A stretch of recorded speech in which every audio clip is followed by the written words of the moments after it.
اگه برنامه نویسی و دنبال کار خارجی با درآمد دلاری، من به توصیه میکنم این قسمت برنامه رو به هیچ عنوان از دست ندی، چون مهمون این قسمت ما یه برنامه نویسیه که نه تنها خودش الان چندین ساله تو سطوح بالا داره با خارج از کشور کار میکنه، بلکه ایرانیای خیلی زیادی رو هم کمک کرده که اونها هم مثل خودش برن توی شرکت‌های بزرگ استخدام بشن.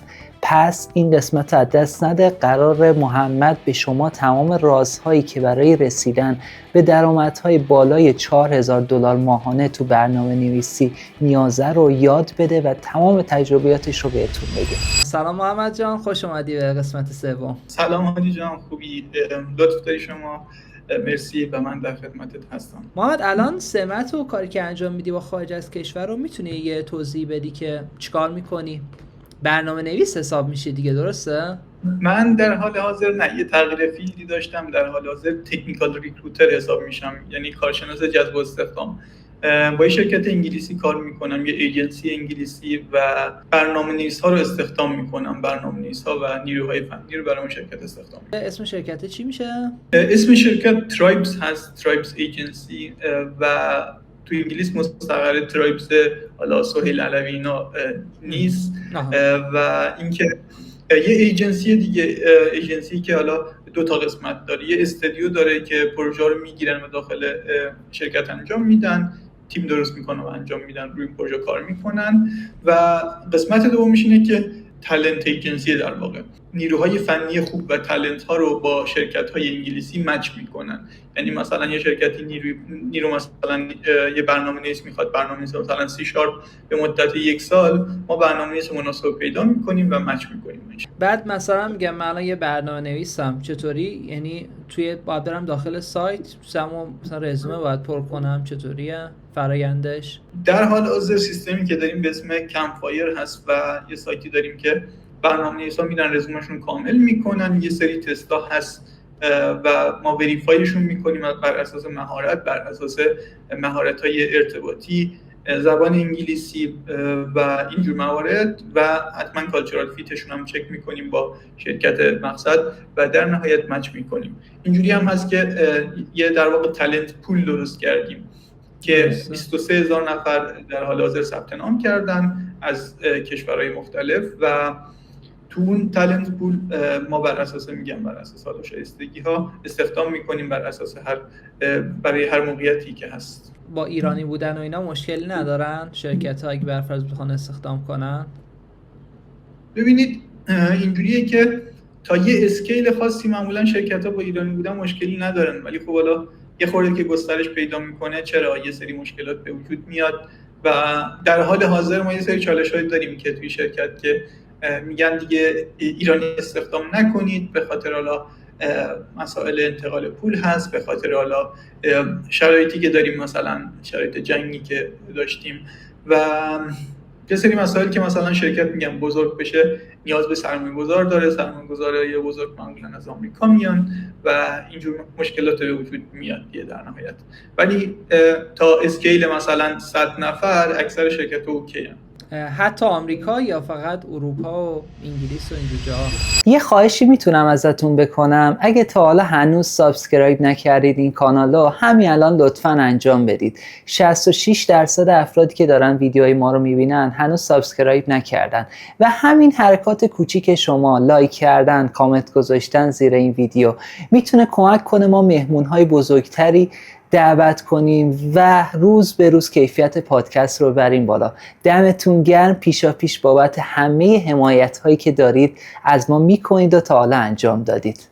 بیشتر اروپا، ولی حالا آمریکا هم لزوما اینجوری نیست که همیشه چیز باشه، بازار بسته‌ای برای ایرانی‌ها باشه و شرکت‌های اسکیل کوچیک حتی میشه گفت خیلی هم مناسبن برای ایرانی‌ها که بخوان باشون کار بکنن. صرفاً روش‌های اپلای کردن و کار کردن باشون یه مقدار فرق می‌کنه با شرکت اروپایی. توی شرکت شما الان ایرانی هم هست؟ بله، ما شرکتمون ایرانی هم داره در حال حاضر. ماهیتش کلاً ریموته یا نه؟ ما کلا ریموت هستیم، در واقع فقط تیم فروش هستن که حالا تو انگلیس مستقرن و یه دفتر فیزیکی دارن در واقع. چند نفر ایرانی تو شرکت؟ که ریموت که تو ایران باشن؟ فکر کنم بالای 10 نفریم که تو ایران هم هستن. آره هستیم، بله تو ایران هستیم. برنامه نویس حساب میشن؟ بله اکثرا برنامه نویس بودن، چون حالا من خودم بک‌گراند فنی داشتم. بیشتر کسایی که حالا با هم کار کردیم برنامه نویس بودن و حالا برنامه نویس‌ها رو بیشتر بردم تو شرکت. ایرانی ساکن خارج از کشور که با ما هم کار میکنن بازم داریم، مثلا ساکن انگلیس هم هستن و ما کار میکنن و اینجوری هم هست، فقط از ایران نیست. درسته. بعد مثلا رنج حقوقی که میدن مثلا به شما که فریلنسری فرق تفاوت داره با کسی که مثلا حالا ایران بودنه، یعنی تاثیرگذاره؟ یعنی شما الان یه کشور اروپایی بودی فرق میکرد رنج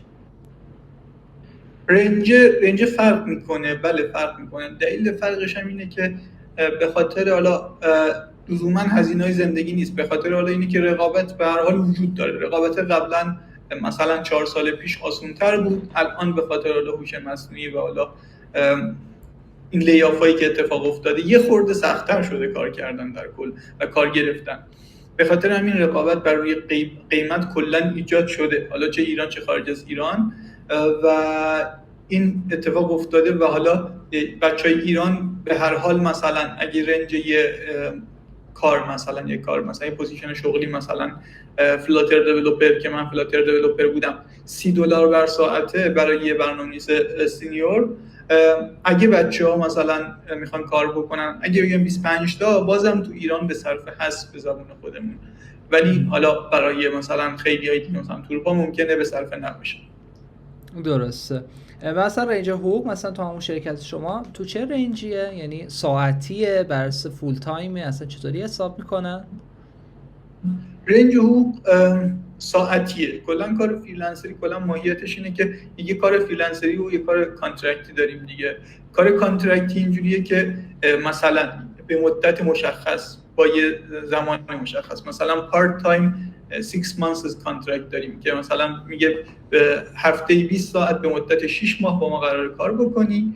اینا کانترکت ها معمولا رنج حقوقشون بالاتره و کار فریلنسری اینجوریه که حالا هیچ تعهدی نداره به مثلا به کارفرما و اینا باید در نظر بگیری که مثلا پروژه محور یا حالا چطوری هست و بر مبنای همون مثلا ریت بدی. تو شرکت ما هستن دیگه، مثلا از فکر کنم 12 یورو 10 یورو در ساعت هستن، میره تا 30 یورو 50 یورو اینا هم فکر کنم هستن. بعد مثلا قراردادی که با شما میبندن بر اساس یک میزان ساعتیه؟ قراردادا معمولا پروژه که تعریف میشه میگن ما یه نیروی فول تایم یا پارت تایم میخوایم. ما یه نیروی فول تایم به مدت مثلا 8 ماه میخوایم. این پروژه 8 ماه طول میکشه تخمینشون هست و میگن فول تایم میخوایم و اینجوری هست که شما موظفی که 160 ساعت در ماه پر بکنی و حالا بعضا ممکنه یه ذره کمتر بشه ولی این رنجه. و حالا کار پارت تایم هم که باشه که خب کار پارت تایمه دیگه. یعنی فول تایم مثلا بچه‌ای که اونجا فول تایمن رنج حقوق میشه چقدر مثلا؟ فول تایم رنج حقوق مثلا بچه‌ای ایران منظورته؟ آره بچه‌ای ایران خودمون که ملموس بشه. بچه‌ای ایران بین مثلا 2500 تا مثلا 5000 تا میتونیم داشته باشیم و داریم فکر کنم اگه فول تایم باشه کار. مال خودت هم میتونی بگی حدودی از همون تکنیکال ریکروتر؟ من از تکنیکال ریکروتمنت بین 3 تا 5 کی درآمد دارم در حال حاضر.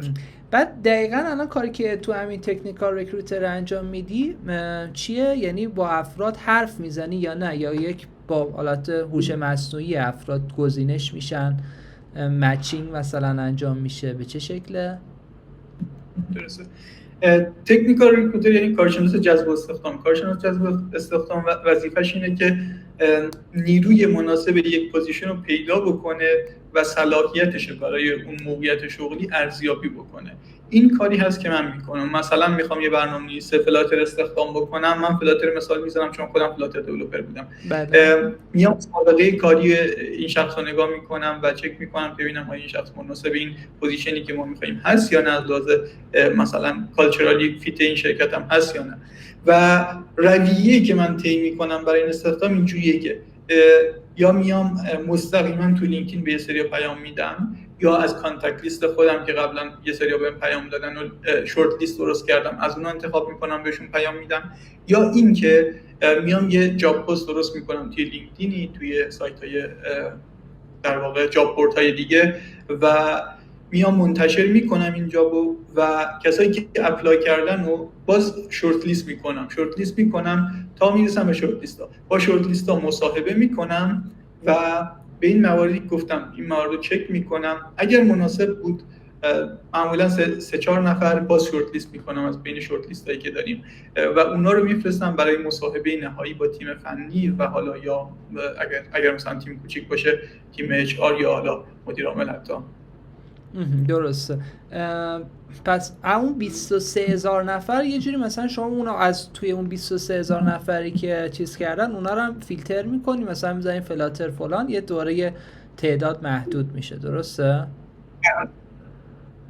بعد اصل جایی که شما دنبال نیرو هستی، چون من الان پست لینکدین رو الان دیدم شما 2 ماه قبل بوده آخرش، درسته؟ پست لینکدین نه، امروز هم اتفاقا یه پست گذاشته بودم برای انجینیرینگ منیجر، پوزیشن انجینیرینگ منیجر دنبال نیرو هستیم و لینکدین هم استفاده میکنیم، نه زیاد استفاده میکنیم در مبنای حالا چیزمون هست دیگه، بر مبنای حالا نیازمون هست. بعضی از در واقع پوزیشن ها نیازمون داخل هم پلتفرممون اوکی میشه، برطرف میشه و نیازی نیست که مثلا تو لینکدین یا جاب بوردهای دیگه پست بذاریم و بعضا هم میگم اینجوری هست که حالا شخصا خودم به دیولپرهای مختلف حالا مثلا اپروچ میکنم و بهشون پیام میدم. درسته. همون مومشکانیه دیگه، درسته؟ بله آیدی خودم مومشکانی تو لینکدین هست که 8063 تا فالوور داره لینکدین. اون پستا توی خود ترایب هم چیز میشه، گذاشته میشه لینکدین ترایب؟ بله پستایی که داریم توی قسمت جابز در واقع چیز هست، لینکدین هست. درسته که الان من الان دارم چک میکنم یه انجینیرینگ منیجره، کاملا درسته که پس به این شکل داره میره جلو. خیلی عالی. بعد این جنگم روی کار شما تاثیر داشته؟ متاسفانه خیلی تاثیر داشت، بله واقعا اتفاقات بدی افتاد، خیلی هم وحشتناک بود از اینکه حالا بچه‌ها همه آواری شده بودن یه جورایی بعد و اینکه کار کردن خیلی سخت شده بود، اینترنت قطع بود و اینجور مسائل و حتی یه جوری شد که به من گفتن که برای همه نیروهای ایرانی دنبال جایگزین باش که اگر طول کشید بتونیم جایگزین بکنیم. بر خودت چی نگفتن؟ به منم گفتن که نمیتونی ایران بمونی، گفتن که حالا سعی کن امسال در نیای دیگه، حالا معلوم نیست چطوری پیش بره. یعنی منم الان در حال حاضر در حال مقاومتم که بمونم ایران و نرم خارج از ایران. اصلا دوست ندارم برم، اصلا دوست ندارم فکر کنم در موردش، من چون میخوام از قبل موقعیتش فراهم بوده، یعنی نه امسال، از 3-4 سال پیش که من دارم کار میکنم شرکت‌های مختلفی که باشون کار کردم موقعیتش فراهم بوده همیشه، ولی خب من دوست دارم اینجا بمونم و از اینجا کار بکنم. من خودم میگم زوره آخه یکی بخواد آدم به زور از خونه خودش بندازه بیرون. آره از این لحاظ اصلا واقعا زوره، خیلی زوره. آره حس جالبی نداره. شما الان تو این حالا جابایی که دارید استخدام میکنید این قضیه هوش مصنوعی چقدر تاثیر گذاره؟ یعنی توی کم شدن نیروها هنوز اون جدیت بوده؟ یعنی خیلی جدی الان داره اتفاق میفته؟ هوش مصنوعی یه سری چیز جالبی هست، حالا چیز جالبش رو میگم بعد چیز جدی شو. یکی از مسائلی که حالا اتفاق افتاده در زمینه هوش مصنوعی اینه که کارجوها زیاد از هوش مصنوعی استفاده میکنن در واقع یه جنگی بین کسایی که از هوش مصنوعی استفاده میکنن و در واقع از بین کارجوها و شرکت‌ها اتفاق افتاده. شرکت‌ها با ATS هوش مصنوعی فیلتر میکنن، کارجوها میان رزومه‌شون رو بر اساس جاب در واقع اصطلاحاً تیلر میکنن که بر اساس اون جاب دیسکریپشن باشه و اینجوریه که من میام بر اساس ATS هم که ATS هم که فیلتر میکنم به جای شورت لیستم به جای اینکه مثلا 10 تا 20 تا بشه یهو میشه 200 تا یعنی کار من مثلا چند برابر میشه و این یه خورده کارو سخت میکنه.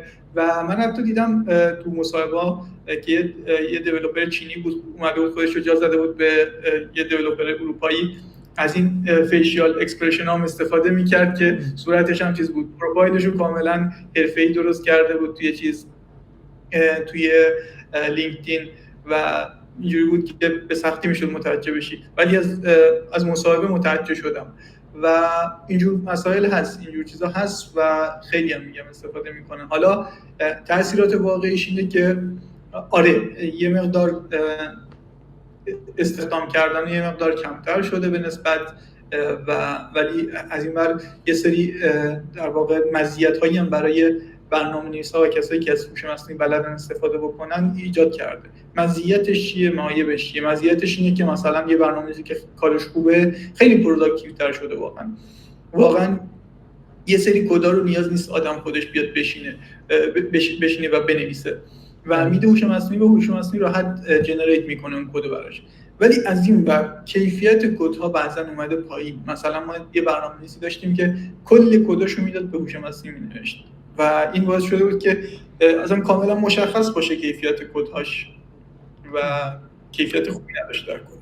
اون دانش فنی یه خورده مغزم هرچی شاید جلوتر بره یه خورده خسته‌تر و یه خورده اون چیزش میاد. آره دقیقاً. آره یه جور میگم باید دانشه باشه و حالا به هوش مصنوعی بدی که حالا مثلا میگم اون قسمت‌های اصطلاحاً کارگل رو بنویس انجام بده، ولی اون دانشه باید باشه که باز بتونی مثلا کدی که جنریت میشه رو فیت چیز بکنی، فیت استراکچری که تعریف شده تو اون پروژه در بیاری.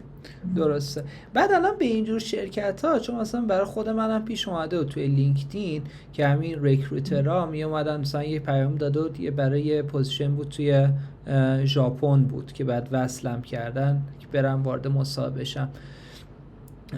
شما اینجا مثلا چجوری مثلا فیلتر میکنید تا به آدما برسید؟ چه چیزایی براتون مثلا جذاب تره که مثلا میگید آها به این بدم؟ خب خیلیه، یه فضای بزرگی، تعداد آدمی هست.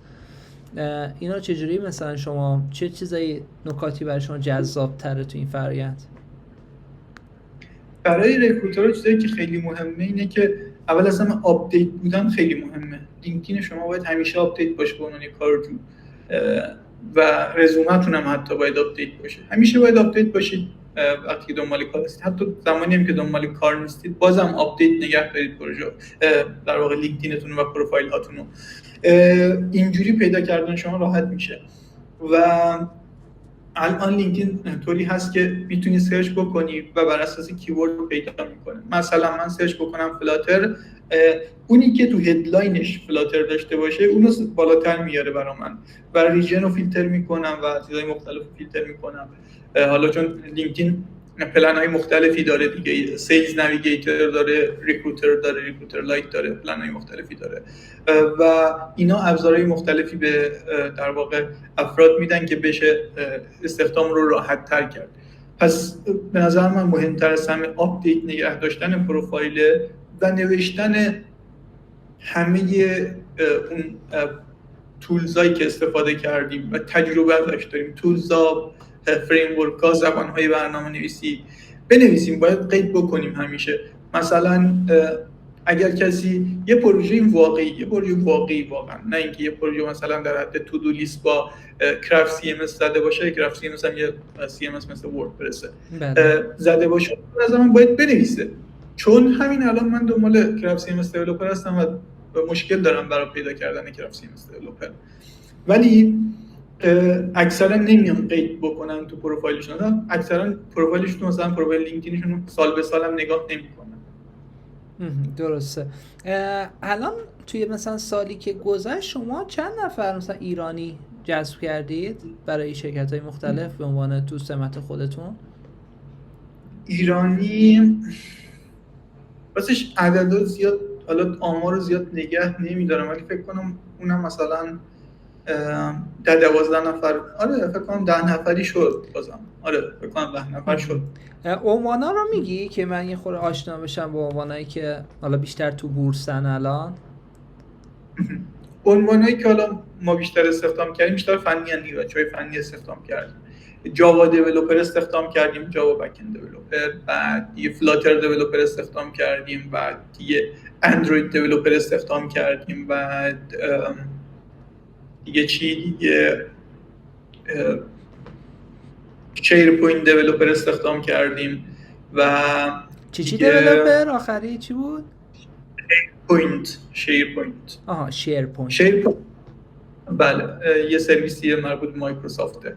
درست. بعد PHP دیولپر، وردپرس دیولپر، ریاکت دیولپر، ریاکت نیتیو دیولپر و تایپ اسکریپت دیولپر که حالا اونم مربوط به بک اند بود و Node.js و دیگه کرافت سی ام اس دیولپر هم فکر کنم نه امسال از ایران استخدام نکردیم. اینا کلا اگه بخوای مثلا کسی که هنوز یه نیچی انتخاب نکرده، یه حوزه خاصی انتخاب نکرده به عنوان برنامه‌نویس، یه دانشجوه، کدوم به نظرت از همه جذاب‌تره که روش وقت بذاره و به نظرت آینده خیلی خوبی هم داره، شرکت‌ها بهش نیاز دارن؟ برنامه‌نویسی الان یه جوری شده که راستش توصیه کردن اصلا به سمتش رفتن یه خورده راستش برای من سخت شده. من چون دانشم فکر می‌کنم به اندازه کافی نیست که بتونم تو این زمینه توصیه بکنم. 4 سال پیش بود به همه میگفتم چرا بیاید برنامه‌نویسی یاد بگیرید، بازارش خیلی خوبه. ولی الان به خاطر اینکه بازار یه خورده رقابتی تر شده، من توصیه‌ام اینه که حالا اول از همه که آیندهش معلوم نیست، اینو من نمیتونم هیچ قطعیتی تصمیم بدم و در مورد این توصیه‌ام اینه که بیشتر دنبال حالا فول استک شدن باشید. کسایی که فول استکن احتمالاً بتونن حالا مثلا یه پروداکت کامل بیارن بالا و حالا یه خورده هم اگه مایندست مثلا پروداکتی داشته باشن، یه خورده مارکتینگ و اینا هم یه ذره بدونن، خیلی پوزیشن‌های خوبی هست که میتونن مثلا کار بکنن. مثلا بخوام مثال بزنم، من اگه بخوام شروع بکنم و یاد بگیرم، میام فول استک دیولپر میشم و میرم بیشتر با ایجنسی ها کار میکنم. ایجنسی هایی که مثلا حالا تو انگلیس هستن، تو اروپا هستن. ایجنسی ها به خاطر چی میخوان با هزینه پایینتر در واقع یه پروژه رو با زمان زودتر تحویل بدن. کارشون دیولپ کردن پروژه است دیگه. و اگه برنامه‌نویسی باشه که بتونه یه پروژه رو خوب بیاره بالا، حتما اون برنامه‌نویس رو استخدام میکنن. آژانس ها رو از کجا پیدا کنن؟ ایجنسی ها رو تو لینکدین پرمیوم اگه فکر کنم داشته باشن، مثلا سرچ بکنن CEO، بعد CEO رو سرچ میکنن، فیلتر رو مینویسن IT سرویسز یا همچین چیزی، بعد فیلتر انتخاب میکنن، مثلا کشور مثلا میزنن جرمنی، آلمان میزنن و اونجا مثلا کل CEO مربوط به آلمان میاد که مثلا تو حوزه IT سرویسز مثلا هست. اونا یه سریاشون مربوط به چیزه، مربوط به در واقع احتمالاً مربوط به لینکدین خواهد، مربوط به استارتاپ ها خواهد بود. یه سری دیگه‌شون مربوط به چیز خواهد بود، مربوط به ایجنسی ها خواهد بود. اینجوری میتونم چیز بکنه. حالا مثلا پلن سیلز نویگیتور داشته باشن، یه فیلتر داره که هایرینگ هست که کسایی که در حال استخدام کردن هستن اون رو نشون میده و این خب خیلی راحت تر میکنه کارو. و یه مورد دیگه هم که من همیشه به بچه‌های ایران توصیه میکنم، دو تا مورد در واقع. یکی فاندینگ انجینیر شدن. فاندینگ انجینیر به کسایی میگن که حالا به عنوان مهندس، حالا برنامه‌نویس، حالا دیزاینر اولیه جوین یه استارتاپ میشن و مثلا اگه قراره مثلا 5000 تا حقوق بگیرن، 1000 تا حقوق میگیرن، به اندازه 4000 تاش سهام میگیرن. این بیشتر تو اروپا و بیشتر تو آمریکا در واقع متداول هست و افراد میتونن از این استفاده بکنن برای اینکه هم سهام خوبی بگیرن، هم حقوق نسبتا خوبی برای کسایی که تو ایران هستن دیگه. ولی بیشتر هم حالا مثلا از شتاب دهنده و مثلا استارتاپایی که تو شتاب دهنده‌ای مثل وای کامبیونیتر هستن میتونن از اونجا پیداشون کنن و حالا مثلا اگه سرچ بکنن وای کامبیونیتر یا وای سی احتمالاً لیستش بیاد براشون، یا وای سی جابز هم سرچ بکنن اینجوری میاد لیستشون. و وای کامبیونیتر یه سایت هم داره برای جابز. اینم یه موردیه. و مورد بعدی یه سایتی هست به اسم ویلفاند. ویلفاند چیه؟ ویلفاند یه جاب بورد در واقع، یه جاب بورد مخصوص استارتاپ ها. استارتاپ ها میان جاباشون اونجا منتشر میکنن. نمیدونم نوالو میشناسید یا نمیشناسید؟ بله، نوال راویکانت. آره نوال راویکانت. نوال اومده خود ادیت هم زدیم یک کاره. آره خیلی عملی. بعد وسطش گفتم ما میخوام ذهنم بذارم تو سوشال مدیا، نمیخوام بذارم تو کسب و کارم، تو ای آی اینا. نوال این وبسایت رو زده، سایت ولفارم. قبلا اسمش انجلیست بود. بعد استارتاپ ها میان جاب هاشون اونجا لیست میکنن و خوبیش اینه که پیدا کردن کاری که بتونید اونجا اپلای بکنید احتمالش به نظر من خیلی بیشتره و احتمال موفقیت از لینکدین خیلی بیشتره. من تو لینکدین اگر اپلای بکنی مثلا 100 تا اپلای میکنی یه دونه جواب میگیری، ولی توی ولفارم 5 تا اپلای میکنی یه دونه جواب میگیری، 2 تا جواب میگیری. نسبت خیلی بالاتره و به نظر من حتما ولفارم رو امتحان بکنید و اینکه دنبال حالا بگیم که حالا یه کاری پیدا کردیم و نکردیم و اینا نباشید، دنبال ساختن رابطه‌های پایدار هم باشید اگر میخواید مسیرتون رو به صورت فریلنسری پیش برید. درسته. پس این شد سایت ها رو یه دونه بخوایم بگیم. یکی شد well-found، درسته؟ well found یعنی پیدا کردن. اون یکی شد YC Jobs. آره اینا هر دوتا رو سرچ بکنید اسمشو، سایتش میاد، اولین ذات میاد. درسته. بعد الان این شمایی که مثلا میگیرید این ترایبز که یک نیرو پیدا میکنه معمولا با شرکت چطوری حساب میکنه؟ من یار شنیده بودم مثلا اولی حقوق و مثلا چیز میکنن، یه حقوق ماهانه مثلا میدن به اون تکنیکال ریکروتره، یعنی به اون شرکت در واقع. حالا شما که عضو نیرویشین. تکنیکال ریکروتمنت حالا اینم روش‌های مختلفی داره، حساب کردنش هم روش‌های مختلفی داره. متداولش اینه که حالا میان چیز میکنن، میان میگن که یه ماه اولشو میدن، یا حالا میگن که 2 ماهش، یه ماهش به صورت 3 قسطه، یه قسمتش همون اول کار، یه قسمتش بعد یه ماه، یه قسمتش بعد 3 ماه مثلا. اینجوری هم پرداختی دارن. روش‌های مختلفی برای پرداخت است. ولی حالا ایجنسی‌ها این واسه چیکار میکنن؟ ریسورسینگ ایجنسی‌ها اینا هم 2 مدل دارن. معمولا این مدلی که اولی گفتم به شما و یه مدل دیگه هم که هست اینه که فی میگیرن بر روی ریت هر کسی که باش مچ میکنن، فی میگیرن. مثلا میگن که ریت روزانه فلان شخص مثلا پی اچ پی دیولپر $200، ما میایم میگیم که $300 کلاینت شارژ میکنیم، ولی گارانتی میدیم این وسط که این دیولپر کارش خوبه، ارتباطاتش خوبه، اگر مشکلی پیش بیاد ما هندل میکنیم، اگر چه بدونم ما گارانتی میدیم دیگه، اینجور مسائل رو هندل میکنن. درسته. بعد من با تکنیکال، من همون موقعی که اولین بار بهم پیام داد واقعا برام جدید بود اون بحث تکنیکال ریکروتر. فکر کنم خیلی ایده خوبی باشه که ما اصلا این عنوان رو توی لینکدین سرچ کنیم و با این افراد اصلا بخوایم مثلا با شما مثلا کانکشن بزنیم. یعنی شما یه جاب پول زیادی داری که اگر من به شما وصل شم میتونه خودش یه شبکه قوی قشنگی میشه. دقیقاً این مسئله مهمیه و هر چقدر با ریکروترها در تماس و کانکشن باشید احتمالاً کارهای بیشتری میبینید تا اینکه حالا مثلا چه بدونم بیایید با مثلا در واقع با کسایی که مرتبط نیستن با شاخه شما در ارتباط باشید.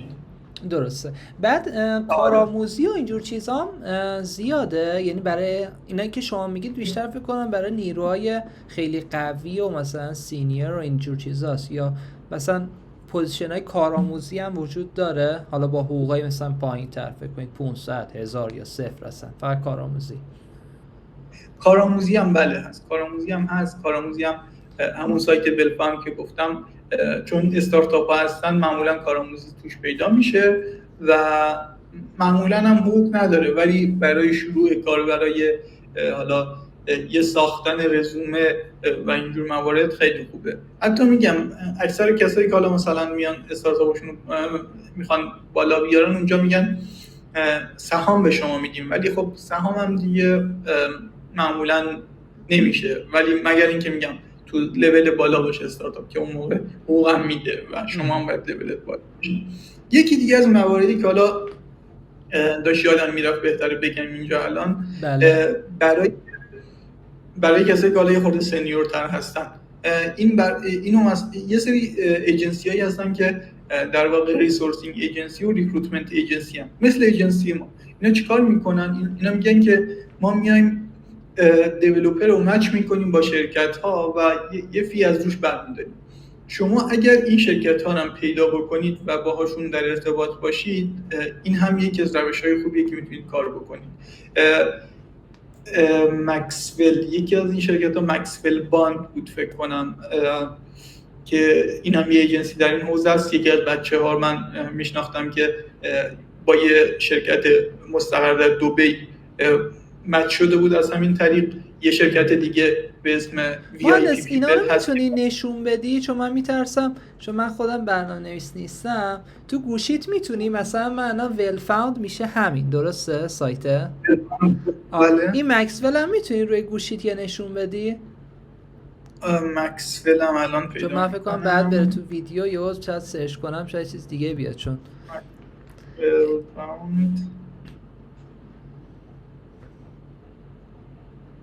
اینم مکسول باوند هست. درست. آره looking for new opportunity اینجا نوشته. آره.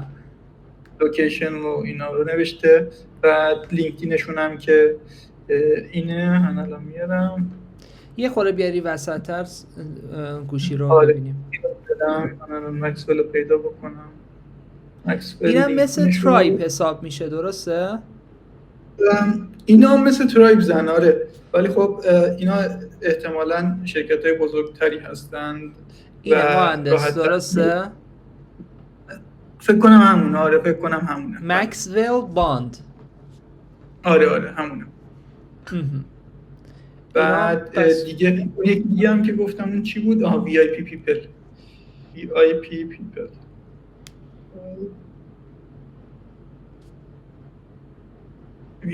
people هم اون مکسوله گفتی چی کار کرده بود طرف؟ مکسول یکی از بچه‌ای که میشناختم با یه شرکت مستقر در دبی چیز کرده، مچ کرده بود. اینم سایت VIP people که اینم تو لینکدینشونه. آره دقیقاً همونه. پس از طریق همون سایت، اون سایت مثلا یه جاب اپلیکیشن گذاشته و طرف رفته بود براش اپلای کرده بود. اینا فکر کنم از لینکدین پیداشون کرده بودن، یعنی از طریق همین کانکت شدن با ریکروترهاشون پیدا کرده بودن. بس اینو با دوستان حتما جدی بگیرن، سعی کنن اون بحث شبکه سازی به خوبی انجام بشه.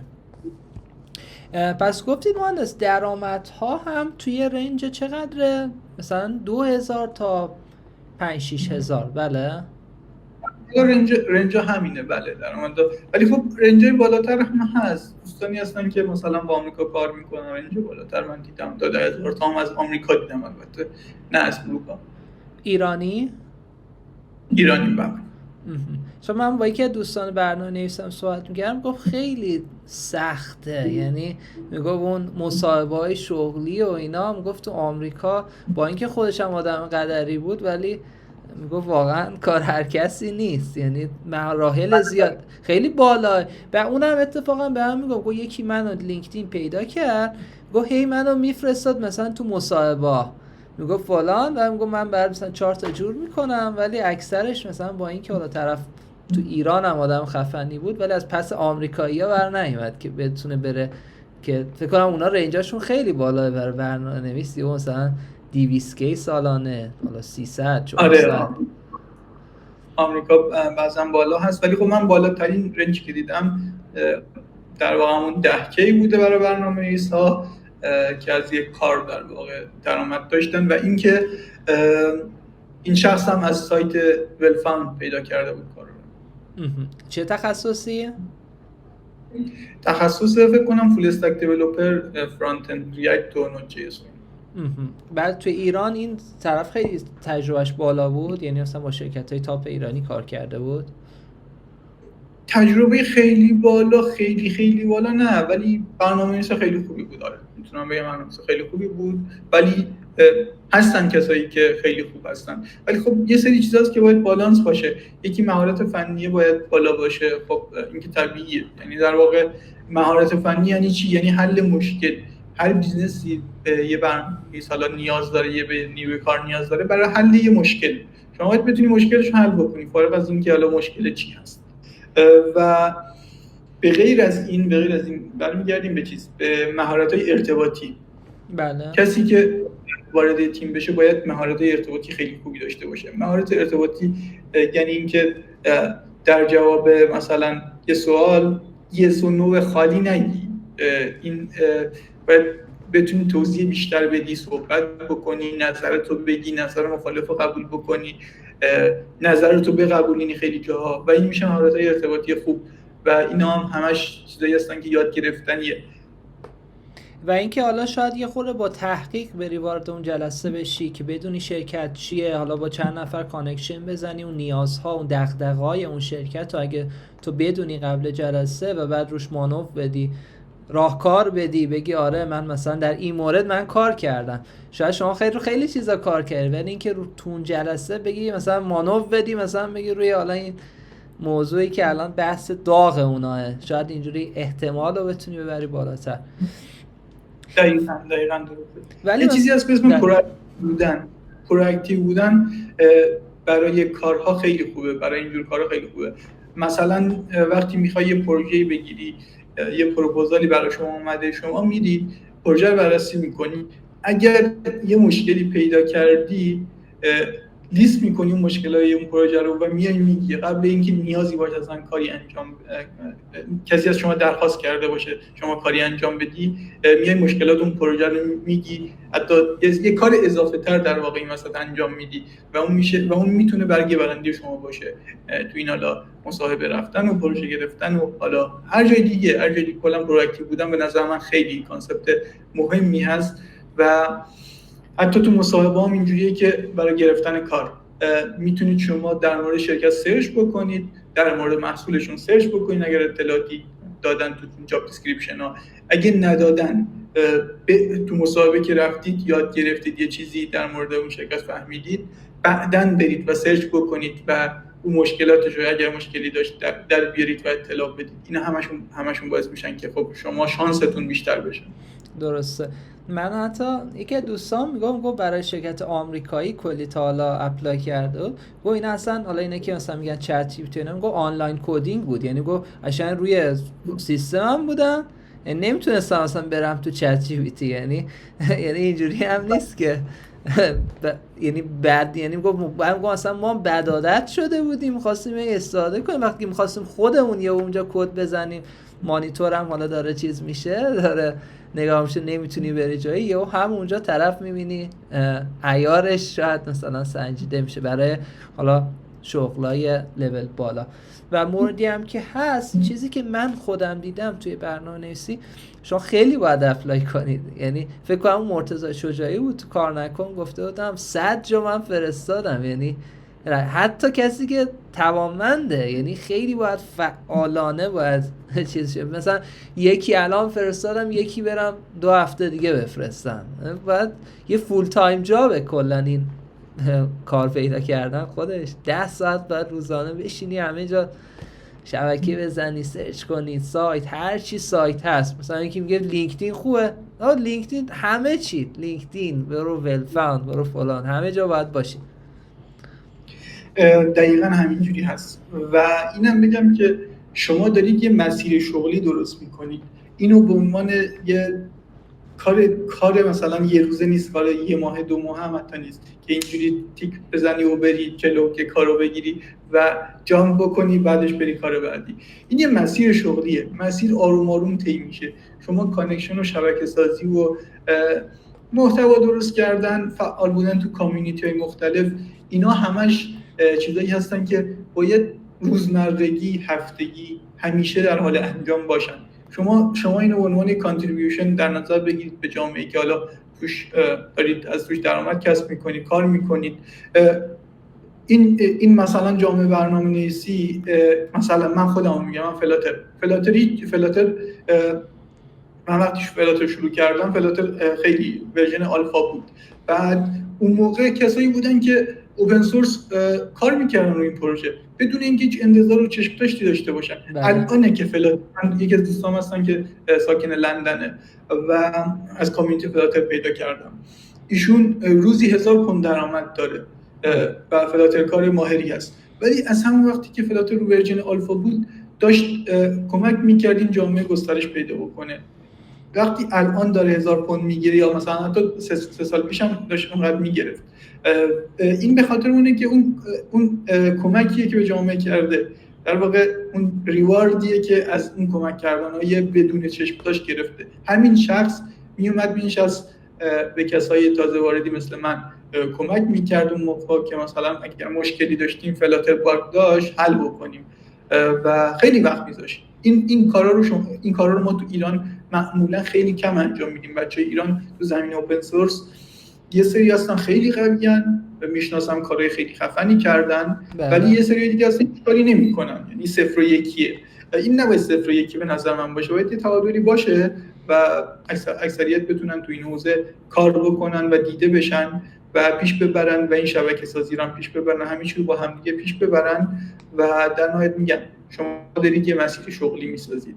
این مسیر شغلی درست کردن اینجوری نیست که اولش برید شما یه شغلی پیدا بکنید که سالی 100,000 تا درآمد داشته باشه. این طول میکشه، آروم آروم آجر به آجر میاد بالا و در نهایت اون چیزی میشه که شما می‌خواستید. درسته.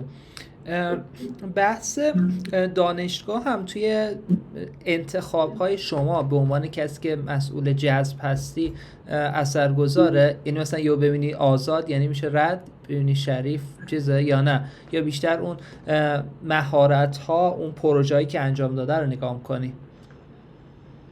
دانشگاه من چون حالا کلا بازار بین‌المللی به نظر من اینجوری نیست که مثلا دانشگاه محور باشه، خصوصا تو حوزه‌های نرم افزار و اینا. باز حوزه‌ای بریم که مثلا AI باشه و مثلا ماشین لرنینگ و اینا باشه، حوزه‌ای که خیلی در واقع تخصصی ترن. چرا؟ دانشگاه خیلی اثر داره و حتما اینو فیلتر میکنم برای دانشگاه هم.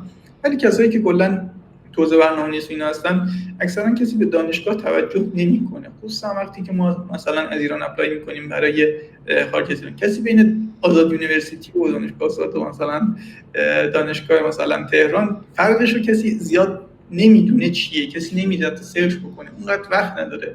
کلا یه ریکروتر 1-2 دقیقه وقت میذاره برای چک کردن رزومه یه شخص.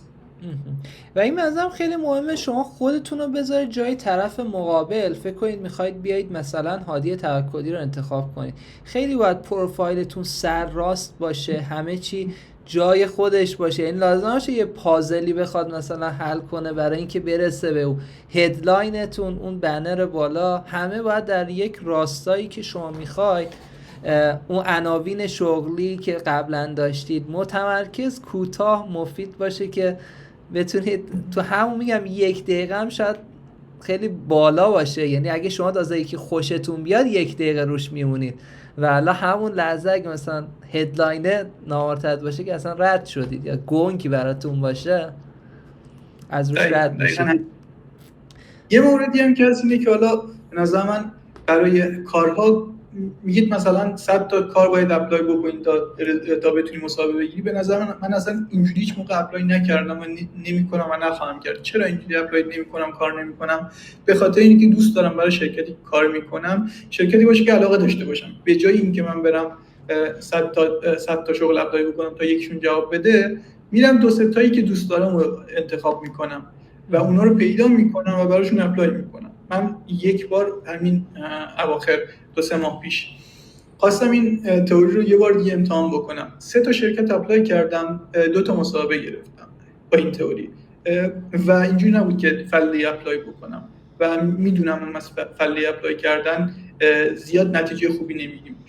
جایی که میخوایم کار بکنیم، کار مهمه، کلا کار کردن مهمه، آدم برای اینکه اذیت نشه باید روی چیزی کار بکنه، روی جایی کار بکنه که بهش علاقه داره، وگرنه خیلی سخت میشه پیش بردن. و حالا برای چیزام که میگید، برای اپلای کردن هم که میگید، به نظر من وقتی هم که آره شرکتی که علاقه دارید میخواید اپلای بکنید، تمامتون رو بذارید و پرواکتیو هم باشید حتما.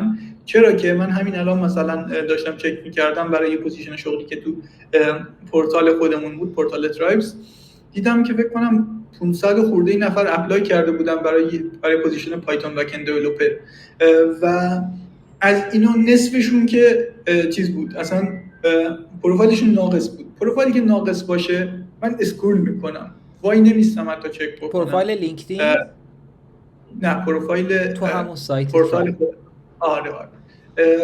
و حتی پروفایل لینکدین هم ناقص باشه من واقعا کسی نمیتونه وایسه، چون میگم حتی اگه بخوای یه دقیقه وقت بذاریم میشه 500 دقیقه، میشه یه روز. بله. و هر روزی 2-3 تا پوزیشن بیاد آدم نمیتونه اصلا زندگی بکنه اینجوری. بعد به خاطر همین حتما اگر جایی اپلای میکنید حتما کامل اپلای بکنید. اگر میبینید جایی نوشته که AWS experience میخوام، شما نه AWS رو آخر لیست بنویسید، بیایید تاکید بکنید روی تجربه مفیدی که با AWS داشتید. بیایید حتی اگه نیازه یه ویدیو درست بکنید، به عنوان CV اتچ بکنید به اون رزومه تا شما رو متفاوت بکنه و توضیح بدید. بگید شما پروداکتتون اینه، من رفتم سرچ کردم در مورد کمپانی شما، من این حوزه کار کردم. مثلا چی بگم؟ مثلا زلاندو فروشگاه اینترنتی فکر کنم اگر اشتباه نکنم تو آلمان هست و مثل دیجیکالا هست. اگر کسی که دیجیکالا هست کار کرده و تو بخش سرچ دیجیکالا کار کرده و اونجا کسی رو میخوان که برای قسمت سرچش هست، بره و اینو میگم تو سیویش بنویسه، به صورت ویدیو حتی رکورد بکنه، توضیح بده، تو رزومش بولد بکنه، قطعا نتیجه بهتری میگیره به نسبت اونی که صرفا رزومه معمولی چیز کرده، سابمیت کرده. درسته. شما خودتون مهندس همین جایی که هستید و چطوری بهش رسیدید؟ همین شرکت رو کجا پیدا کردید؟ کجا اپلای کردید؟ من یکی از مواردی که گفتم قسمت کامیونیتی ها بود. کامیونیتی ها طوری هستن که میگم مثلا هر زبان برنامه‌نویسی، همین گروهی که تو تلگرام شما دارید خودش یک کامیونیتیه. دیسکورد و لینکدین و ببخشید اسلک فلاتر کامیونیتی داشت و من اونجا به نسبت اکتیو بودم به نسبت بقیه کسای دیگه بود.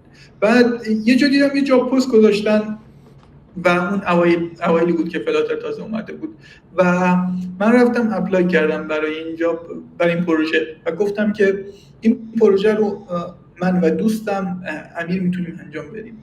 بعد گفت اوکیه، این پروژه اینجوریه فلان و ایناست، این میخوایم این کارا رو انجام بدیم و لینک گوگل پلی اون اپ اندرویدی رو فرستادن که قرار بود با فلاتر دوباره بازسازی بشه.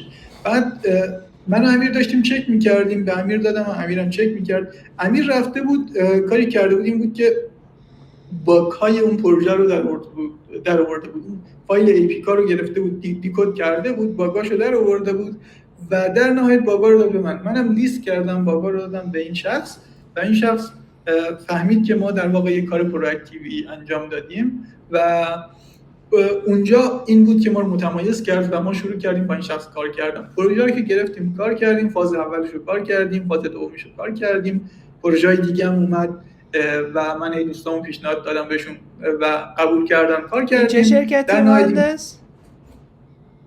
همین شرکت ترایبز، ولی قبلا که داشته باشه، قبل اینکه ترایبز وجود داشته باشه. بعد سال 2021 میگم. بعد کار کردیم روی این پروژه و بعد در نهایت گفتن که داریم شرکت رو بزرگ میکنیم، به دنبال یه نفر هستیم که به صورت پارت تایم بیاد تکنیکال ریکروتر ما باشه و نیرو جذب استخدام بکنه برامون و من این پوزیشن رو قبول کردم. اوایل یه خورده پروژکت منیجمنت هم داشت ولی خب الان فقط تکنیکال ریکروتمنت. الان گفتید توی کامیونیتی اسلک پیدا کردید، درسته؟ من خودم الان نمیدونستم کامیونیتی هم داره اسلک. ما الان سیستم اتوماسیونه با صحبت با خود مشتریمون تو اسلکه. چطوری کامیونیتی رو پیدا میکنید تو اسلک؟ اسلک ورک اسپیس الان اینجوریه که مثلا شما سرچ بکنید مثلا فیگما اسلک کامیونیتی همچین چیزی سرچ بکنید میاره. فلاتر تو اسلک ورک اسپیسش. آره تو ورک اسپیس ها. حالا داخل چیزم داخل دیسکورد هم که کامیونیتی خیلی زیاده دیگه. من الان اگه لود بکنه گوشیم اینجا لود نمیکنه، ولی کامیونیتی های اکثر زبان های برنامه‌نویسی و فریم ورک های برنامه‌نویسی و دیزاین و اینا رو من دارم و همشون هم با سرچ کردن سرچ میکنم فلاتر دیسکورد کامیونیتی، ریاکت دیسکورد کامیونیتی، نود جی اس دیسکورد کامیونیتی، وردپرس دیسکورد کامیونیتی، همش با همین کیورد میاد بالا و میتونیم چیز بکنیم، میتونیم کامیونیتی رو پیدا بکنیم. بعد توی کامیونیتی ها چیکار کنن؟ توی این کامیونیتی ها اول از همه که احتمالاً جاب های دست اولتری باشه برای شما، این یه مورده.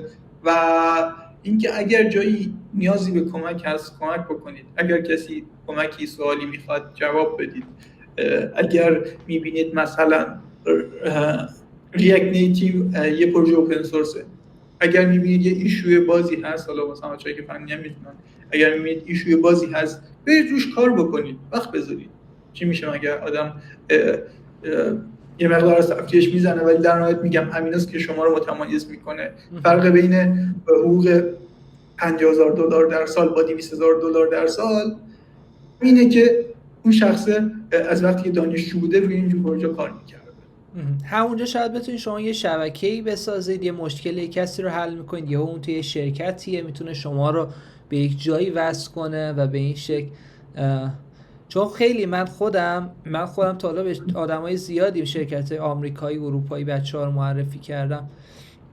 همین خیلی مهمه، اون رفتارها، مثلا تو همین گروه خودم رفتارها رو دارم بررسی میکنم و میبینم این کسی که مثلا داره بقیه رو کمک میکنه این یه چیز مثبتیه برای من، این که داره اهمیت میده، بها میده به چیز. این شخصیتی میدونم اوکی، چون آخرش میدونم من خیلی میخوام اون شخصیتیه اوکی باشه، یعنی طرف آبروی منو نبره من که میخوام معرفیش کنم. و کامیونیتی ها واقعا به نظرم جدی، حتی از کامیونیتی فارسی هم شما میتونید به موقعیت شغلی برسید. جوری که من خودم از تو گروه دارم بررسی میکنم، رفتارها رو دارم بررسی میکنم که ببینم این شخصیتی و کنارش چیز کدوم گزینه فیت. یعنی شما دارید فعالیت میکنید ولی نمیدونید یهو مثلا چند نفر اونجا مثل پهپاد بالا سر دارن بررسی میکنن تک تک پیام های شما رو که ببینن گزینه مناسب ما از همه جهت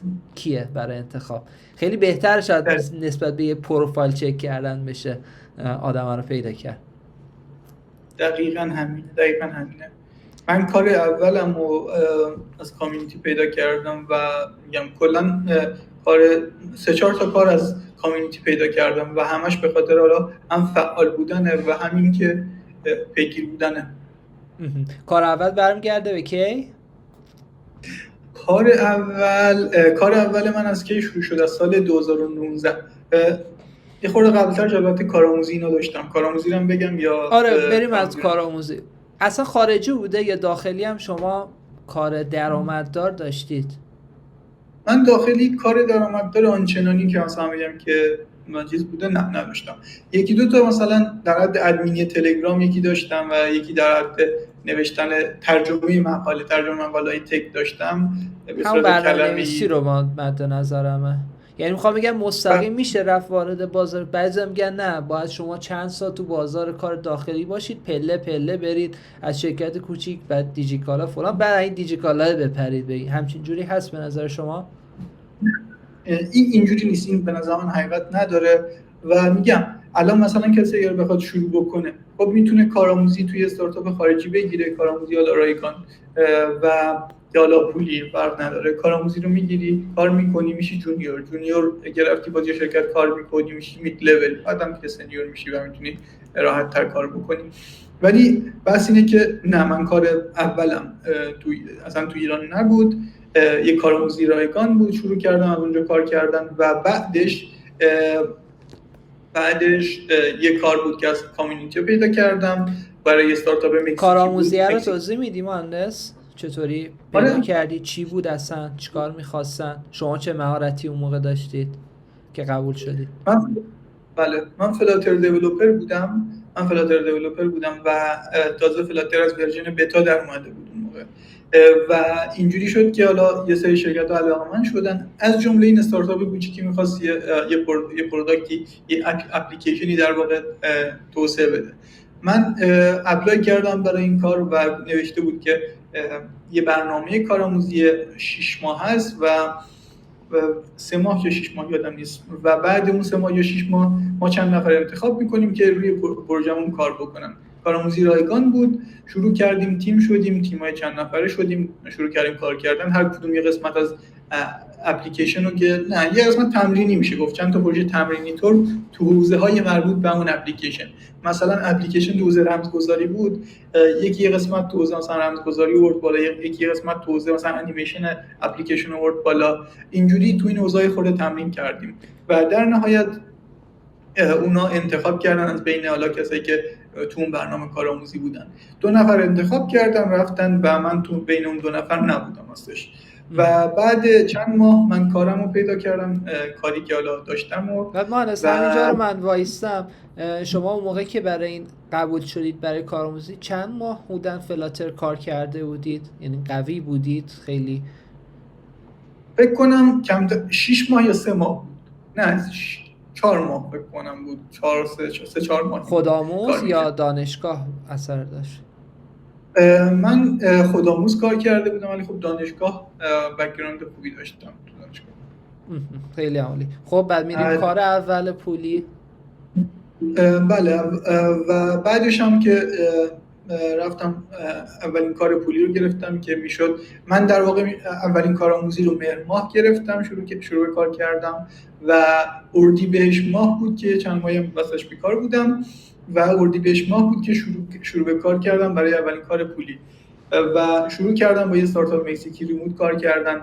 پروژهشون رو بردیم بالا، پروژهشون یه چیزی مثل بلو بانک بود و رو پروژهشون کار کردیم اومد بالا و بعدش که شد دوباره آبان ماه همین شرکتی کارآموزی کار کردیم اومد به یکی از بچه‌های ایران که تو اون برنامه کارآموزی بودن و من گفت که بیا تو این پروژه کار بکن، چون 2 تا دیولپر قبلی نتونستن خوب کار بکنن، الان می‌خوایم مجددا شروع به کار بکنیم روی این پروژه و ما رفتیم و با مجددا روی اون پروژه کار کردیم.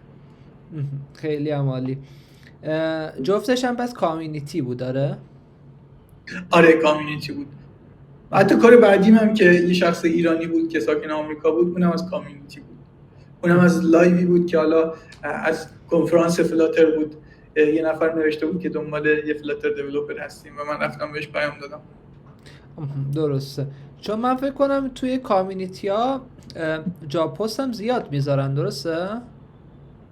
کامیونیتی ها جاب پست هم زیاد میذارن، یه مدت که میگذره و یا حالا فریم ورک خورده چیزتر میشه، بالغتر میشه، معمولا یه سایت های مخصوصی درست میشه برای اون کامیونیتی و مثلا فلاتر جابز بود، ریاکت جابز هم فکر کنم هست. بعد دیگه اینجوری مثلا یه سری وبسایت های مشخصی هم درست میشه که و به نظر من از اونها هم حالا نتیجه بهتری میشه گرفت از لینکدین حتی.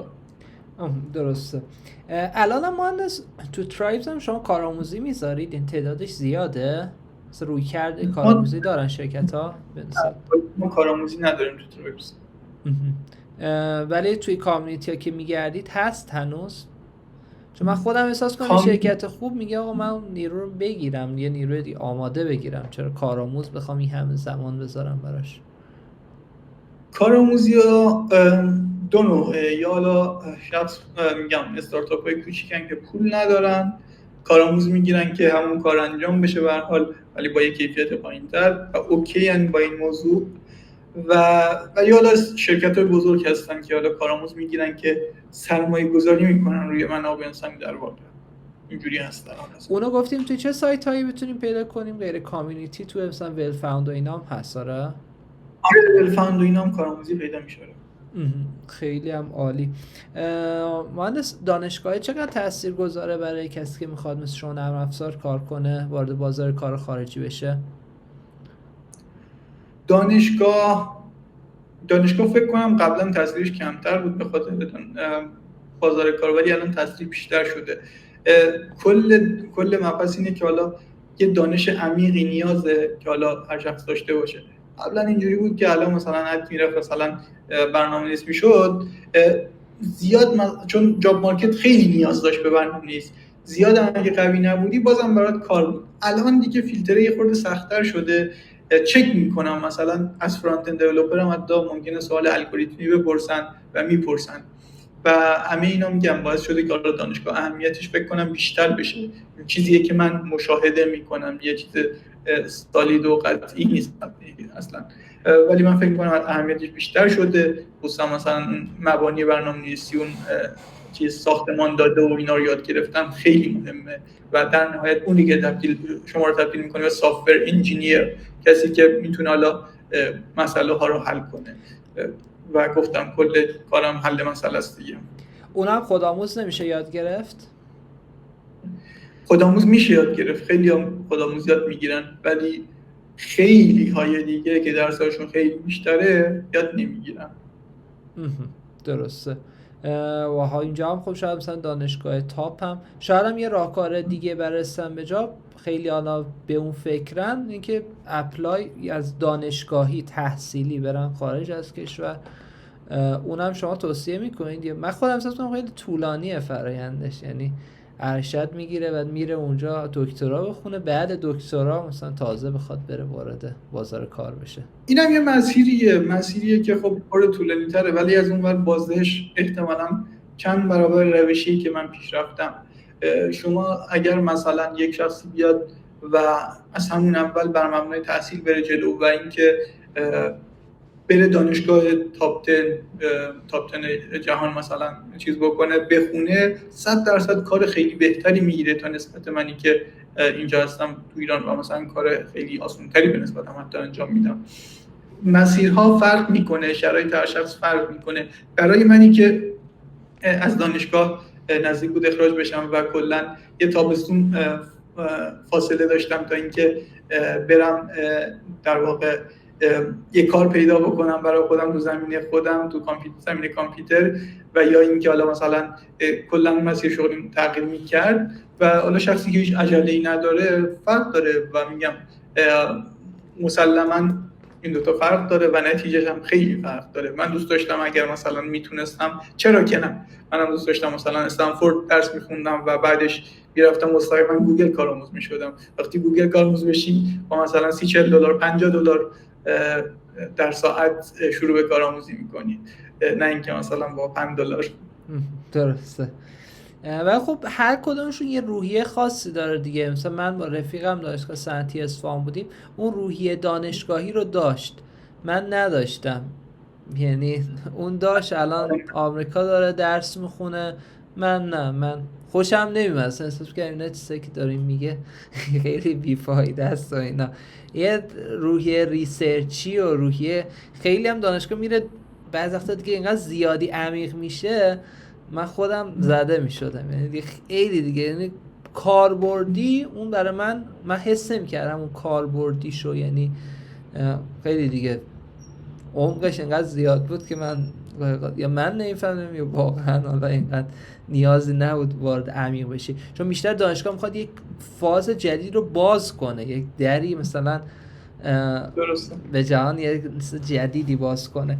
مهندسان الان شرکت ها نیروی حضوری مثل شما امکانش هست میگیرن؟ یعنی باید دقیقاً یک شرکتی که اروپا میخواد از ایران بگیره چه چالشایی داره و الان داره انجام میشه؟ نیروی ریموت یا حضوری گفتید درسته؟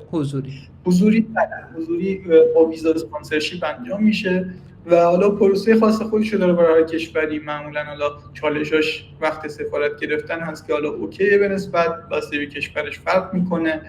و یه مورد دیگه هم این که اون کاری که شما قبول میکنید احتمالاً کار فول تایمه و کار طولانی مدت تره، چون شرکت میاد هزینه میکنه برای شما و شما رو یک کشور دیگه وارد اون کشور میکنه و میخواد که مثلا حداقل 1 سال شما باش باشید. اینا در واقع سیستمش هست و چالشش هست. چون من اون چیزی که شنیده بودم این بود که مثلا آگهی باید چند ماه توی کشور خودشون اول ثبت بشه، اگر پیدا نکردنه که میتونن بعد اتحادیه اروپا اگه اون نشد میتونن برن مثلا خارج اتحادیه. درسته این موضوع؟ این موضوع راستش اطلاعات خیلی دقیق تو این زمینه ندارم که بخوام بگم، ولی قطعا خیلی از شرکت‌ها نیروی لوکال رو ترجیح میدن دیگه.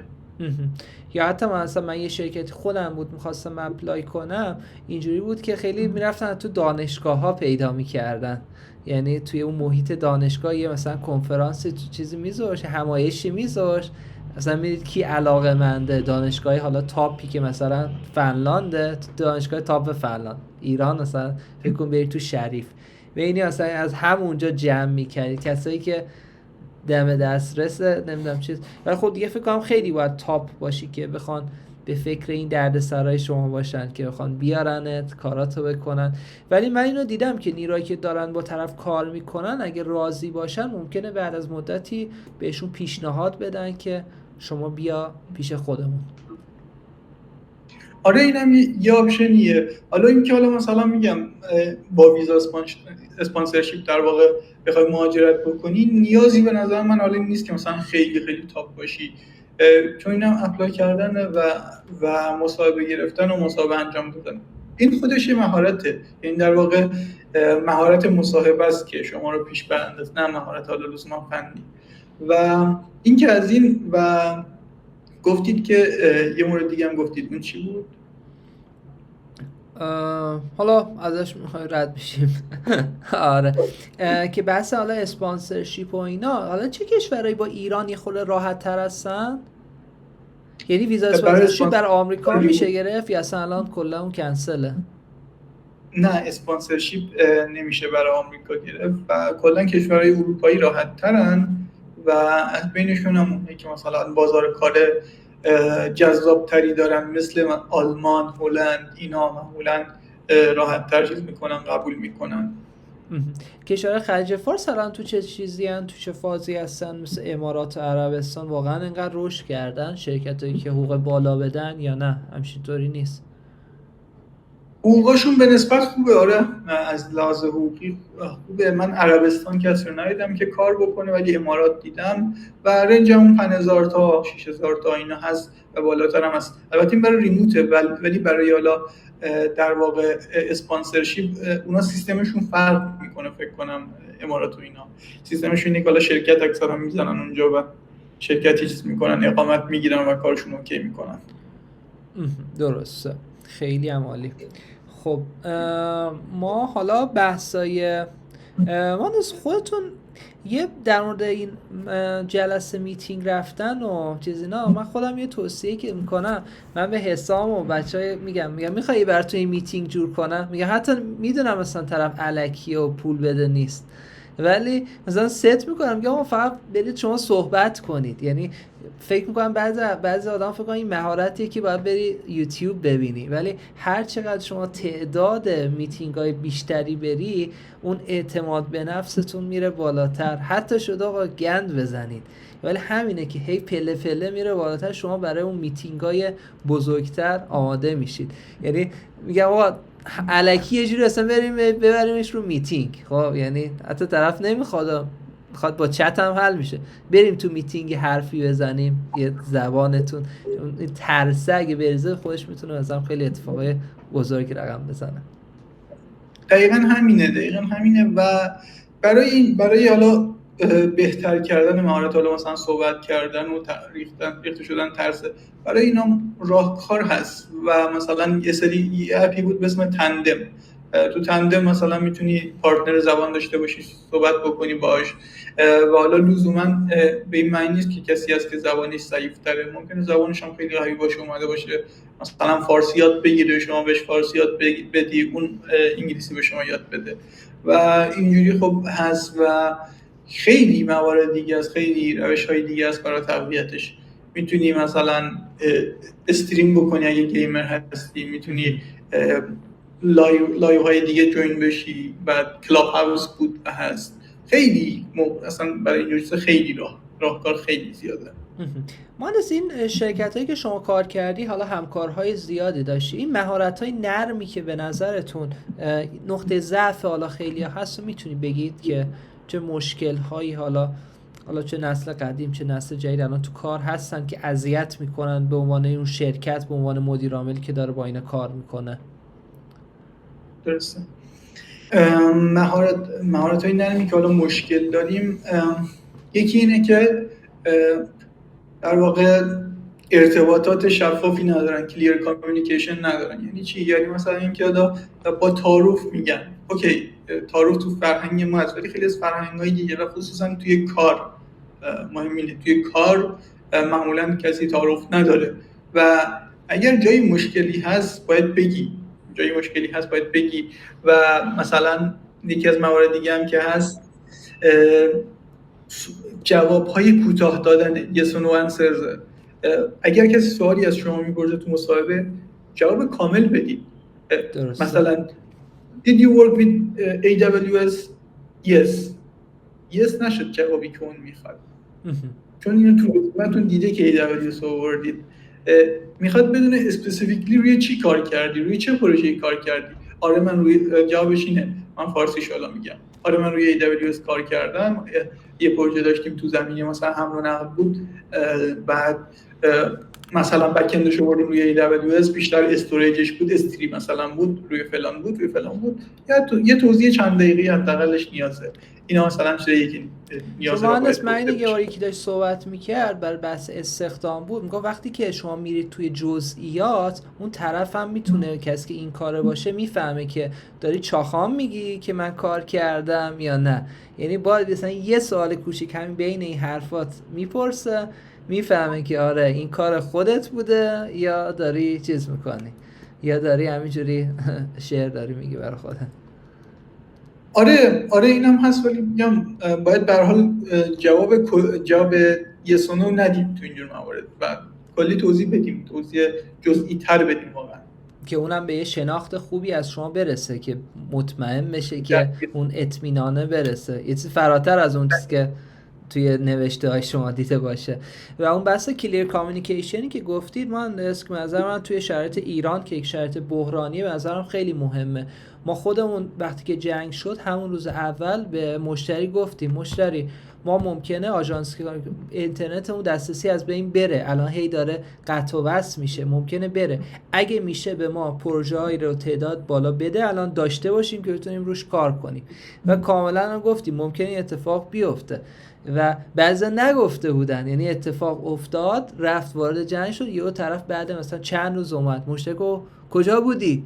یعنی مثلا بعضی فکر می‌کنن که آقا خیلی زرنگیه، مثلا بهش نگیم حالا ان شاءالله حل میشه، آقا ان شاءالله ماشاءالله ما نداریم، طرف کارشو داده به شما، باید بدونه که اگه داری میری مسافرت یا یک بحرانی قرار اتفاق بیفته، شما باید این موضوع رو حتما به کارفرما قبلش اطلاع بدید. به عنوان من بهش میگم مدیریت بحرانه، یه بحرانیه، باید بحرانه رو یه جوری تو همین بحران خیلی ها به نظرم ضربه خوردن، حالا ایرانیا، و حالا بحران رو رد کردیم، یه خورده بهتر باش، یه خورده اکتیو تر باش. آقای طرف تو 2 هفته از کار عقب افتادی، سعی کن یه خدماتتو بهتر کنی، ساعت کاریتو بیشتر کنی که اون از دلش در بیاد که اون جنگه طوری فراموش بشه. و حالا این موضوعات هست که اون مثلا توی کلیر کامیونیکیشن خیلی مهمه. یه طرف نمیگه آقا من الان مشکلی برام پیش اومد، میگه آقا چی شد، من فردا قرار دارم بفرستی، اگه شد آقا من الان مریضم ببخشید، قبلش میگم اگه میخواد اون بدونه که بده به یکی دیگه، ایرادی نداره، داره میترسه پروژه از دستش بره، اصلا هیچی نمیگه، اینا باعث میشه که مشکل بخوره. دقیقاً کاملا درسته و کاملا دقیق به اینا اشاره کردید. درسته. بعدم مهندس یه بحث پرواکتیو بودن هم که شما گفتید، ما خودمون هم سعی کنید روی مشتریای اصلی که برای ما خیلی مهمه، یه سری ما فرعی داریم مثلا همینجور رندوم مثلا تیر میزنیم، ولی برای مشتری اصلی مثلا من بود اولین کاری که برای بچه‌ها خاص میکنیم، یهو 3 نفری هستن رو کار افتادیم، خب مثلا 1 نفر میخواستا، ولی اون اول کار خیلی مهمه، طرف بگه که اوه چقدر مثلا چیزه. یا من خودم ساعتی که کار میکردم برای آمریکا، ساعت اوایل کمتر میزدم، خب چون حالا به نظر خودم منطقی بود، میگفتم خب من الان هنوز آشنا نشدم با این چیز در ادامه بره، چون داره حساب میکنه خب این ساعته در واقع کمتر میشه و به قول شما که گفتی با رفیقت یا مثلا داری میکنی 2 نفری مثلا شاید حتی به جای 1 نفر داری کار میکنی و اون اوایل به نظرم خیلی مهمه که چطوری اون گاو بنفشه باشی و خودتو بتونی متمایز کنی. درسته. مهندس این حوزه برنامه نویسی و جذب و اینا موضوع دیگه ای هست که چیز کنیم یا ببندیمش بریم سراغ مباحث حالا نقد کردن، حالا حوزه های داغ فریلنسری که شما میدونی؟ تو حوزه برنامه نویسی و ریکروتمنت نه چیز دیگه به نظر من نمیرسی. سوالات خوبی بود واقعا. سلامت باشید. خب مهندس شما درآمد خیلی ها رو تا حالا نقد کردی، بریم بحث نقد کردن. ایده اصلا از بذار اول خود سوال جذاب‌تر بعد بریم که اصلا ایده این کار شما اصلا از کجا پیش اومد و این دلاریشو و اینجور حرفا. بیشترین درآمدی که تا حالا برای کسی نقد کردید چقدر بوده؟ عددش رو میتونید بگید و اینکه از چه کاری بوده؟ ما بیشترین عددی که نقد کردیم برهه‌ای بوده، ولی خب برهه‌ای بوده که مثلا یه شخصی بود درآمدش به 50,000 تومان رسید ماهانه. نه بابا از چه کاریه؟ حوزه کارشون دیجیتال مارکتینگ، حالا تخصصی تر من نمیتونم بگم به خاطر این کارا ممکنه راضی نباشم، ولی حوزه کارشون دیجیتال مارکتینگ و تبلیغات و اینجور چیزا بوده دیگه. تیم بودن؟ تیمو نمیدونم اون موقع تیم بودن یا نه، ولی تیم هم اگه باشن مثلا 2 نفر 3 نفر نه تعداد زیادی که مثلا باشن. آره تیم کوچیکی بودن، یا حالا درآمد شخصی خودشون بود یا حالا مثلا 10,000 تاش مثلا برای ما بقیه اعضای تیمشون بود، چون ما بقیه اعضای تیمشون هم با ما کار میکنن و میشناسن و اینا مربوط به 3 سال پیش فکر کنم. آره 3 سال پیش میشه. دیجیتال مارکتینگ دقیقاً چی میشه؟ یعنی دیجیتال مارکتینگ یعنی مثلا تبلیغات تو فضای آنلاین و اینجور چیزا دیگه، گسترش تو فضای آنلاین. ایشون حالا کاری که میکردن یه سری روش‌هایی برای گسترش برای کریئتورها داشتن، گسترش کارشون برای کریئتورها داشتن و توی پلتفرمایی مثل گامرود میفروختن و حالا مثلا توی یه سری چیزهایی هم که داشتن در واقع یه سری یه کامیونیتی که درست کرده و اونجا هم تبلیغات میذاشتن و از این 2 طریق درآمد عملی داشتن. یعنی یه سرویسی در واقع میفروخت. مثلا دوره تور. آره دوره تور تقریبا ای بوک بود. درسته. بعدش اینای الان افراد بالایی که شما دارید درآمد رو براشون نقد میکنید چه حوزه‌ای کاری هستن؟ من بر خودم جذاب بدونم که الان فریلنسرهای ایرانی که درآمد بالا دارن مثلا یه رنج حدودی بگید با حوزه کاریشون. رنج حدودی برنامه نویسا و دیزاینرها هستن که حالا مثلا از بین مثلا 2 تا 10,000 تا 12,000 تا هستن، حتی یه خورده بیشتر هم هستن. و دیگه این برنامه‌نویسا و دیزاینرها بود. بعد حالا یه سری هستن که مثلا یوتیوبر بودن، ما درآمدشون نقد می‌کردیم، اونا بودن از مثلا اونا از کمتر هم بودن، 100 تا بودن تا مثلا 6,000 تا 8,000 تا. و یوتیوبرها جدیدن اسپانسر هم قبول میکنن، اونا درآمدشون رو خیلی مثلا برده بالا، بعدن مثلا 5,000 تا 10,000 تا اسپانسرینگ قبول میکنن. بعضیا هستن که شرکتن و پروداکت دارن و مثلا رو پروداکتشون مثلا تبلیغ میذارن، مثلا یه اپی دارن اون اپ تبلیغات میذارن و یا مثلا یه همکاریایی دارن برای همکاری بی تو بی، اونا مثلا 15,000 تا 20,000 تا 30,000 تا درآمد دارن.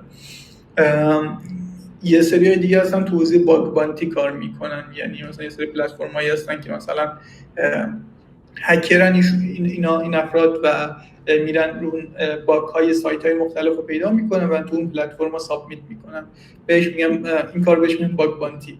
بعد و اینا هم هستن دیگه، اینا هم بعضا باگ های خیلی خفنی پیدا میکنن و مثلا ریواردش میبینی 20,000 تا شده، درآمد ماهانه مثلا 10,000 تا شده.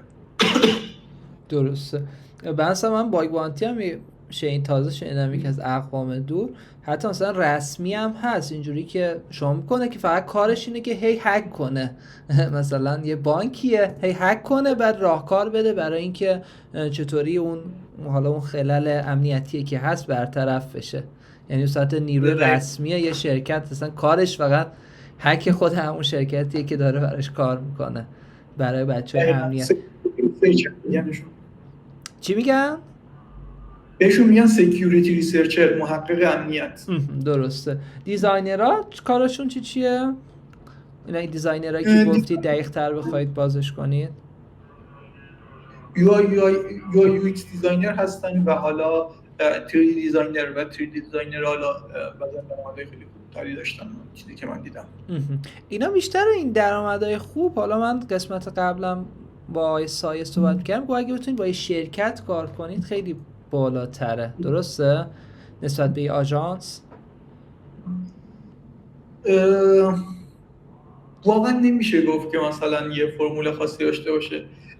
بستگی داره، واقعا خیلی چیزا بستگی داره. میگم خیلی به حوزه‌اش بستگی داره، به مثلا پروژهش بستگی داره.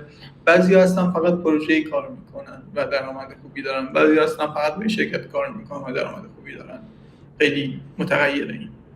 درسته. ولی این درآمدایی هم که مهندس شما گفتیم مثلا 2000 تا، من تاکید میکنم دوستان یهو فکر نکنن که از 2000 شروع میشه. من الان رفقا دارم تحصیلات بالا، سابقه بالا، یهو میبینی با 1000 حتی 500 حتی بعضیشون اصلا نرخشون نرخ ایرانه. مثلا من یکی رفقام گفت مثلا با چین کار میکرد که اصلا چینیه مثلا برای همین ماشینای چری و اینا بود برای هوش مصنوعی، گفت مثلا 70 تا ایرانی بود و کاملا هم میدونست حقوق قانون کار تو ایران چنده، چطوریه نیروها رو میگیره. مثلا گفت برو دانشگاه تهران یه نیرو بگیر نمیدونم چی با این حقوق، مثلا با 10 میلیون ماهی. یعنی همه مدلیش هست. ما حالا داریم از بالاهاش و بهتریناش حرف میزنیم که حالا پله پله شما بیایید بالا میتونید بهش برسید. یه موردی از من اشاره بکنم این وسط. ما داریم ریموت کار میکنیم و ما فریلنسر هستیم. ما خیلی از مزایای کسایی که حالا داخل ایران کار میکنن نداریم. پس تو این حوزه من به همه پیشنهاد میکنم که ریت معقولی بدن، ریتی که پایین نباشه، پایین تر از تاپ مارکت ایران حداقل نباشه. به نظر من این خیلی مهمه، چون من الان مثلا دارم کار میکنم، من بیمه ندارم و اینو اگه شرکت میخواست به اندازه حقوقم بیمه بده باید مثلا ما این مثلا 20 تومن 30 تومن حق بیمه هم فقط میداد که خب این رقم خیلی زیاد، ولی نمیده و من مجبورم اینو روی ریتم بیارم بالا که اگر یه روزی از کار افتاده شدم، بیکار شدم، هر اتفاقی افتاد بتونم اینو جبران بکنم. و یه مورد دیگه هم به جز بیمه، یه مورد دیگه هم که از اون استیبیلیتی توی فریلنسری هست. استیبیلیتی رو ما نداریم، هیچ قانون کاری شاملمون نمیشه چون داری به خارج از اون کشور کار میکنی و قراردادمون هم قرارداد فریلنسریه. کسی که از ایران کار میکنه قراردادش با هر جایی باشه مثلا بگه یه قرارداد 10 ساله ببندیم ولی بازم در نهایت قرارداد فریلنسریه و هر موقع بخواد میتونه اون قرارداد لغو بکنه. اینجوری که هست، اینجوریه که باید در نظر بگیریم ما فریلنسریم، اگر ریتمون جوری در نظر بگیریم که اگر جایی به مشکل خوردیم حداقل 3-4 ماه فرصت کار پیدا کردن داشته باشیم و تو 3-4 ماه باید پسندازش داشته باشیم و اینم باید حتما در نظر گرفته بشه که اگر شما میخوای ریتو مثلا بگی $5 بگی $7 یا $8 یا $10 به خاطر اون موضوعی که میگم فریلنسر بودن همه جا همینه قانونش. شما تو انگلیس هم که بخوای کار بکنی حقوق نیروی پرمننت خیلی پایین‌تر از حقوق نیروی کانترکتی فریلنسره. کانترکتوری فریلنسره که میاد روزی 1000 تا 1500 تا میگیره، ساعتی 50 تا میگیره، ساعتی 40 تا میگیره. اونی که در واقع کار پرمننت داره میاد به جای مثلا 1000 تا 300 تا میگیره واقعا. درسته. بله. حالا خب این دیگه حالا پله پله باید شما به اون مهارتتون رو ببرید بالا، کارآموزیاتون رو انجام بدید و بعد به اون نقطه‌ای که بتونید شرط تعیین کنید. شما مهندس براتون مزایا و اینجور چیزهایی هم هست یا فقط همون حقوق ساعتی است؟ یه سری شرکت ها مزایا مثلا قائل میشن، مثلا میگن که بر اساس حالا تعطیلی خودشون میگن تعطیلی ما هم میدیم. مثلا شرکت ما تعطیلی رو داده، سیکلیو که حالا برای مریضی هست معمولا به صورت نامحدود میدن. یه سری از شرکت ما اوکی تو این زمینه، وقتی که مریض بشی میگی مریضم و کار نمیکنی و اون جزء مرخصی حساب نمیکنن.